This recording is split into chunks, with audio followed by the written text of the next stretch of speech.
Hi, my name is Dr. Maurice Pitesky, and welcome back to the Sitch. This is episode number 16 of our bi-monthly show from the UC Davis School of Veterinary Medicine, Cooperative Extension. So today we're going to talk about cleaning and disinfecting. These are everyone's favorite subjects, I know, but we're going to at least talk about it when we're going to be cleaning and disinfecting your coop. So it's not so bad, hopefully. Big picture, proper cleaning and disinfecting, and we'll go over what the difference is a little later, is crucial in order to prevent exposure to multiple infectious diseases we've talked about on previous episodes like Marek's disease, salmonella, mites, etc. Big picture, if you want a truly excellent flock, cleaning and disinfecting are essential.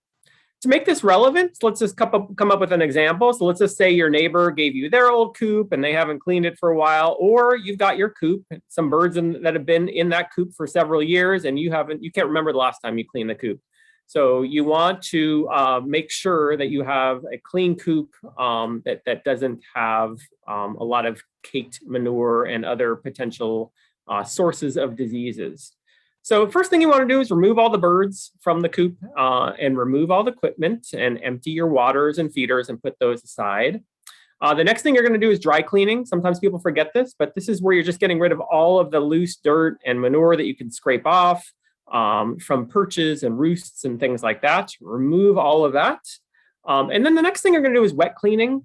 When you think about wet cleaning, make sure that the surfaces that you have are non-absorbent. So if you have wood that doesn't have latex-based paints on them, for example, and the water is going to get absorbed in the wood, don't do the wet cleaning. It's going to do more harm than good.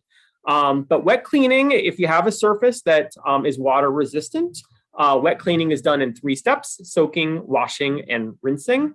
Whatever you do, make sure you use warm water. We know that warm water obviously is going to be better at killing all the bacteria that we have to kill. So for the soaking part, soak those heavily soiled areas like perches and roosts thoroughly using a low pressure sprayer to soak those surfaces. Soak until the accumulated material can easily be removed. Next step is washing. So you're going to wash every surface in the coop where dirt and dust may accumulate.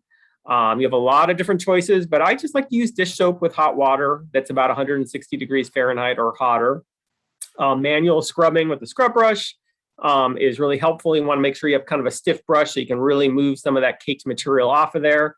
And then make sure you look to make sure you've gotten all that surface nice and clean. And finally, rinsing. A final rinse immediately after washing is helpful to removing any residues that might be on any of those surfaces. Make sure you mop up any puddles that may have accumulated in there, because bacteria especially love moisture. So after you've done the wet cleaning, drying is really important. So thoroughly air dry. If there are places that don't easily air dry, you can just take some type of cloth and make sure you're drying those surfaces. Make sure you have good ventilation. The sun really helps a lot. So if you can pick a nice dry, low humidity day, that will help with drying. And finally, disinfecting.